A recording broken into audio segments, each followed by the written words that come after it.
Hello नमस्कार everyone. अब adultery फिर क्राइम होगा। अब एडल्ट्री फिर क्राइम होगा ऐसा हाउस पैनल ने सजेस्ट किया है। क्लियर। एडल्ट्री मीन्स व्याभिचार। सो व्याभिचार अब और जो एडल्ट्री है अब क्राइम होगा।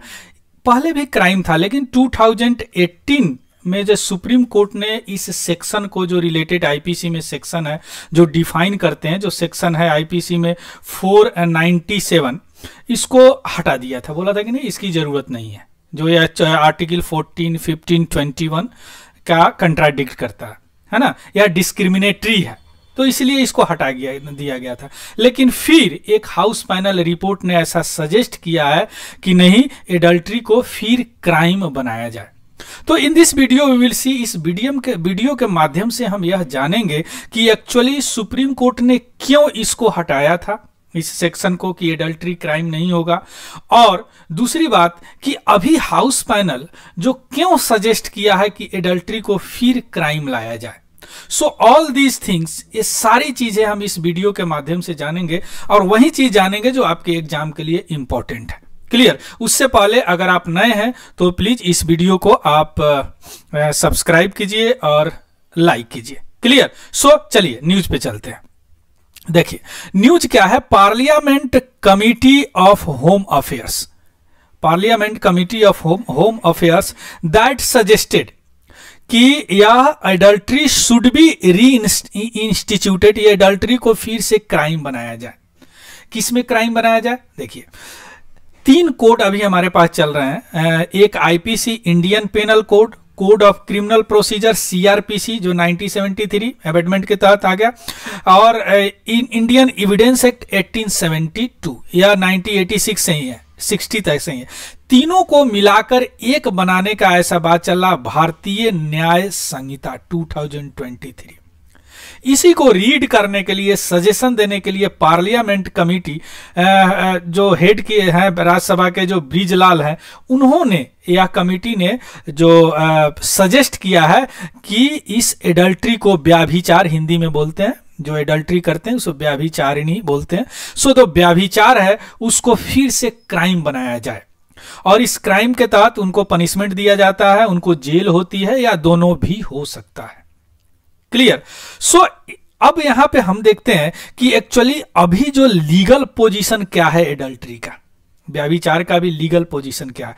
अर्लियर आई टोल्ड यू कि 2018 से पहले अंटिल 2000 तक यह आईपीसी के सेक्शन 497 के तहत है, यही डिफाइन करता है एडल्ट्री।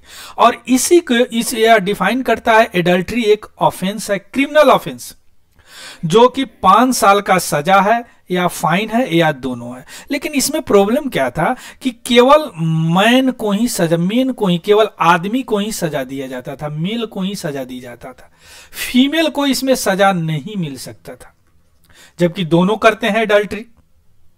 तो इसी कारण so Joseph Shine versus Union of India, जो 27 सितंबर 2018 को 5 जज बेंच था, जो उस समय चीफ जस्टिस से दीपक मिश्रा वो हेड कर रहे थे, इन्होंने इसको क्या किया कि सेक्शन 497 को स्टक डाउन कर दिया। बोला कि नहीं, ये नहीं रहेगा, चूंकि यह डिस्क्रिमिनेटरी है, यह डिस्क्रिमिनेशन करता है मेल और फीमेल में।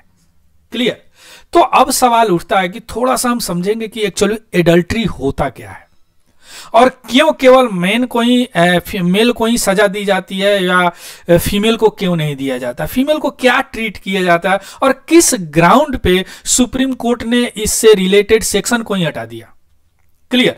तो सबसे पहले इसको जानने से पहले इस पे थोड़ा सा विचार करते हैं। देखिए समझने के लिए देखिए, this is the that is the male and female, ये दोनों का शादी हो चुका है, ये दोनों हस्बैंड वाइफ है। Clear. This is the main person. अब सपोज करते हैं this female has the affairs with this man, इनके साथ सेक्सुअल इंटरकोर्स है, अफेयर्स है। क्लियर। अब देखिए दिस पर्सन, पहला कंडीशन देखिए, दिस पर्सन, इनको पता होना चाहिए कि दिस फीमेल जो मैरिड है, मींस इसकी इनके पास हस्बैंड है, और इनको तो पता ही होगा कि हम मैरिड है, चूंकि इनके पास हस्बैंड है। क्लियर। दूसरी बात की जो यह मेल है, इनके हस्बैंड है, इनको नहीं पता है कि यह इनकी वाइफ का इनसे अफेयर्स है। क्लियर। तो यह एडल्ट्री बोला जाएगा। आ रहा है समझ में? दैट इज कॉल्ड व्यभिचार, adultery. Again I repeat, this person should know that this is the female that I have affairs, हमारे जो अफेयर्स है, दैट हैव ए हस्बैंड, या शादीशुदा है। क्लियर।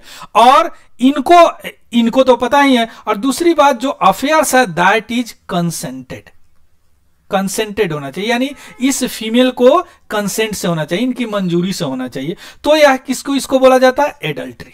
क्लियर। अगर कंसेंटेड नहीं है तब वह रेप बोला जाएगा। क्लियर। तो दूसरा सेक्शन लागू हो जाएगा। अब देखिए, अब अगर किसी कारणवश इस मेल को, इनके हस्बैंड को पता चलता है कि this the wife have A affairs with this person, तो यह जो हस्बैंड है वह इनके खिलाफ सीआरपीसी 198 के तहत इन पे केस कर सकता है और इनको जेल हो सकती है और फाइन हो सकता है, जबकि वाइफ पर यह केस नहीं कर सकता। आ रहा है बात समझ में?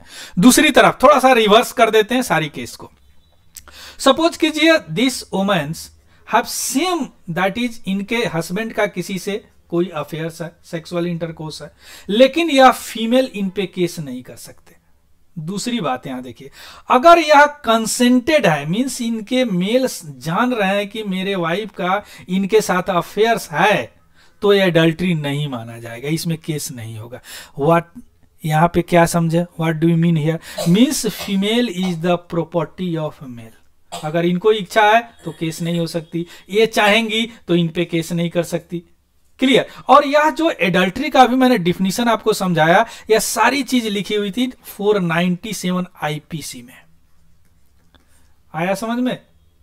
अब यहां पे देखिए, एक चीज देखिए, थोड़ा सा यहां पे दिखा दिया, यही बात यहां लिखा हुआ, दैट इज द हुएवर, कोई भी जो the sexual intercourse with the person who is no, उनको जानना चाहिए कि that wife have a another man, उनके पास एक अलग माने शादीशुदा हो सकता है, without consent connivance of that man, तो यह सेक्सुअल इंटरकोर्स या रेप हो जाएगा अगर उसको कंसेंट नहीं होगा। अगर कंसेंट है दैट इज द एडल्ट्री। और इसमें wife shall not be punishable as an abettor, इसमें तो वाइफ का भी गलती है, फीमेल का भी गलती है, लेकिन उनको कोई गलती नहीं दिया गया था, means that is the property of a man. आया समझ में? अब यहां पे थोड़ा सा पॉइंट में बनाया हूं कि एक्चुअली 497 में 4 कंडीशन है, 4 कंडीशन है। First condition, that man have a sexual intercourse with a married woman, means उनको पता होना चाहिए that is the married. Clear. और वह मैन को रीजन पता होना चाहिए, that is the such a person is the married, एक तो पता होना चाहिए, किसी भी तरह से उनको पता होना चाहिए। और adultery must not be committed, अगर उनके कंसेंट नहीं है, with the consent of the husband, must not be committed with the consent of the husband। अगर committed है, consent है, तो एडल्ट्री नहीं माना जाएगा, व्यभिचार नहीं माना जाएगा। क्लियर। और एडल्ट्री को या रेप नहीं कंस्टिट्यूट किया जाता है, उनके लिए एक अलग सेक्शन है। अब सुप्रीम कोर्ट क्यों इसको स्टक डाउन किया था? अभी तक तो आप लोग सभी समझ गए होंगे, बिकॉज इसमें ओनली मैन मीन्स या ऑफेंस केवल मैन द्वारा कमिटेड माना जाता था, जबकि उसमें किसी अनदर पर्सन का वाइफ भी है, तो है ना, या discriminatory means woman can not be punished as a abettor, abettor के तहत उनको पनिश नहीं किया जा सकता। क्लियर। मीन्स उनका भी तो कुछ योगदान रहा होगा अगर कंसेंट है तो। और मैन यहां पे क्या है? सीड्यूसर लिए जाते हैं कि हाँ इन्होंने शोषण किया। मीन्स हस्बैंड, अब अगर हस्बैंड है उन वाइफ को, तो they can complain against adultery, लेकिन उनके वाइफ पर इस तरह का कोई राइट नहीं है। अगर उनके वाइफ को पता चला कि मेरे हस्बैंड ऐसा कुछ कर रहे हैं, तो कोई राइट नहीं दिया गया है। और वह राइट क्या है? सेक्शन 198 के सीआरपीसी के तहत वह केस कर सकते हैं और उनको जेल हो सकता है या दोनों भी हो सकता है। क्लियर। ये समझ गए एडल्ट्री 2018 से पहले क्या कंडीशन था और 2018 के बाद क्या कंडीशन हो गया। अब या जो हमारे हाउस पैनल है जो रिपोर्ट दिए हैं इसमें सेक्शन 1497 और या सैंक्टिटी को मैनेज नहीं करता अकॉर्डिंग टू सुप्रीम कोर्ट, और या क्या है proprietary right of the husband. Clear. अब जो हाउस पैनल है बीएनसी यानी भारतीय न्याय संहिता 2023 में क्यों बोला है कि इसको फिर लाया जाए क्राइम में, चूंकि उन्होंने बोला कि पहले आप केवल मैन को ही दोषी मानते थे, अब हम क्या कर रहे हैं 496(7) ला रहा है 97, अब जनरल न्यूट्रल कर देते हैं, तो ग्राउंड खत्म हो गया ना। यानी मैन भी अगर फाइन कर सकता है तो केस कर सकता है, वुमेन भी केस कर सकता है, जिस तरह मैन इस तरह वुमेन। अब तो यहां नहीं कहेंगे आपकी 14, 15, 21 के साथ डिस्क्रिमिनेटरी है, या मैन को वुमेन को मैन का प्रॉपर्टी माना जा रहा है। क्लियर। चूंकि यह पहले जो था केवल ओनली पेनलाइज ए मैरिड मैन, वुमेन को नहीं किया जाता था, इसीलिए ना इस सुप्रीम कोर्ट ने बोला कि नहीं भैया यह डिस्क्रिमिनेटरी है। क्लियर। अब यहां पे कमिटी बोला कि भाई मैरिज ठीक है, बहुत पवित्र है इंडियन सोसाइटी में, इसको सेफ गार्ड, इसकी जो पवित्रता है इसको सुरक्षा करना भी स्टेट का धर्म है। जो तो 497 जो स्टक डाउन किया गया था सुप्रीम कोर्ट के तहत, इसी ग्राउंड पे किया था ना, because this is the discriminatory, या वुमेन और मेन में डिस्क्रिमिनेट कर रहा है, क्योंकि मैन को अधिकार दे रहा है वुमेन को नहीं दे रहा, मैन को ही दोषी मान रहा है वुमेन को दोषी नहीं मान रहा।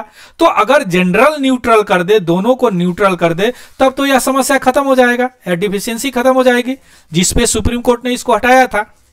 इसी लॉजिक के साथ जो पार्लियामेंट कमेटी है लगभग 350 पेज रिपोर्ट्स में बोला है बीएनसी 2023 में कि इसको रीइंस्टेटेड किया जाए, इसको फिर से लाया जाए, जो एडल्ट्री इज द क्राइम। आ गया समझ में।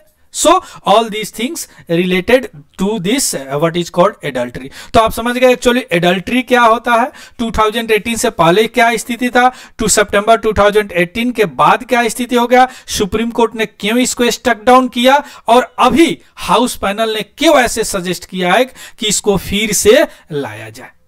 Clear.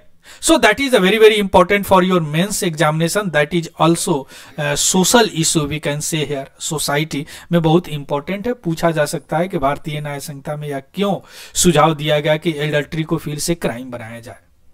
So you would have many point that आप लिख सकते हैं इसको अच्छी तरह, पीटी में भी पूछा जा सकता है। इसका पीडीएफ मैं अपने टेलीग्राम चैनल पे डाल दूंगा, वहां से आप देख लेंगे। Clear. So thank you, have a good day and happy